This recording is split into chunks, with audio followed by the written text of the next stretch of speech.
चंदा मामा अब दूर नहीं। चंद्रयान-3 का विक्रम लैंडर अब चांद के काफी करीब पहुंच गया है। लैंडर चांद की चक्कर लगाने के साथ उसकी नई तस्वीरें भी ले रहा है। इस बीच कई लोगों के मन में सवाल उठ रहा है कि चंद्रयान का लैंडर अब चांद से कितनी दूरी पर है। क्या लैंडिंग को लाइव देखा जा सकता है? आइए जानते हैं।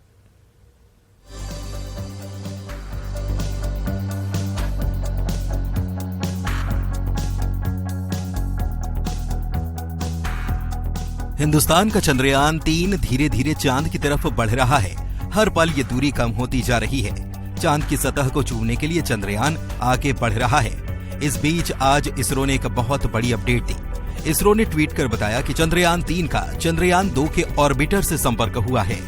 चंद्रयान-2 के ऑर्बिटर ने चंद्रयान-3 का वेलकम किया है। दोनों के बीच दो तरफा संवाद भी हुआ है। चंद्रयान-3 मिशन का लैंडर मॉड्यूल चांद की सतह से महज 25 × 150 किलोमीटर की दूरी पर चक्कर लगा रहा है। अब 23 अगस्त का इंतजार है, जब चांद की सतह पर सॉफ्ट लैंडिंग के साथ ही भारत इतिहास रचेगा और ऐसा करने वाला दुनिया का चौथा देश बन जाएगा। अभी तक अमेरिका, रूस और चीन ने ही चांद की सतह पर सॉफ्ट लैंडिंग करने में कामयाबी हासिल की है। इतना ही नहीं, चांद के दक्षिणी ध्रुव पर सफल लैंडिंग कराने वाला भारत पहला देश हो सकता है। So definitely that because last time we could not achieve, because we till this phase we did very well last time also, but the landing portion only we could not achieve properly. So definitely that's what this time it's a very anxious moment. Everybody is working, looking it very anxiously for this event to happen. And I am sure that this time it will be a grand success. चांद पर landing में अब ज्यादा घंटे बाकी नहीं हैं। जब 23 अगस्त की शाम 6:04 पर चंद्रयान-3 चांद के उस हिस्से पर लैंड करेगा जहां दुनिया का कोई भी मुल्क अब तक नहीं पहुंच पाया है।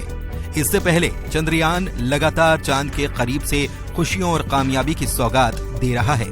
चंद्रयान ने फिर से चांद की नई तस्वीर भेजी है। ये तस्वीरें चंद्रयान में लगे उस कैमरे ने खींची हैं जो विक्रम लैंडर के चांद की सतह पर लैंड करने से पहले ये पता लगाएगा कि जहां लैंडिंग होने वाली है वहां की सतह कैसी है। इससे पहले शनिवार और रविवार की रात 1:50 पर विक्रम लैंडर की सफलतापूर्वक डी बूस्टिंग की गई, जिससे ये पता चलता है कि चंद्रयान अपनी सही मार्ग पर है। इसरो ने चंद्रयान-3 पर अपडेट भी जारी किया है। इसरो ने बताया कि लैंडिंग इवेंट का सीधा प्रसारण स्थानीय समय के अनुसार शाम 5:27 से शुरू किया जाएगा।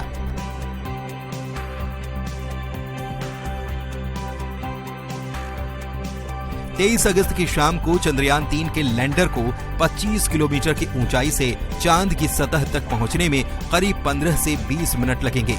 यही समय सबसे क्रिटिकल होने वाला है।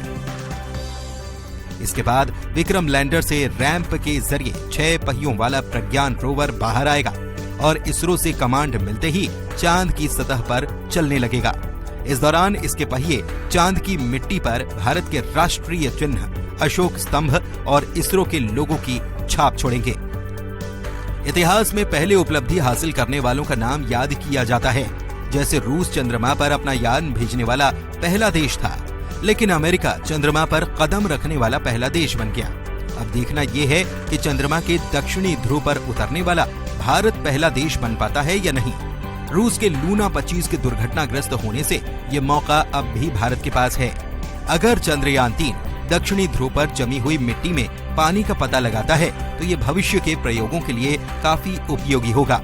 चंद्रमा पर पानी का पता लगाने पर उससे ऑक्सीजन बनाने का विकल्प भी मिलेगा, यानी मानव जीवन की संभावनाओं को तलाशा जा सकता है।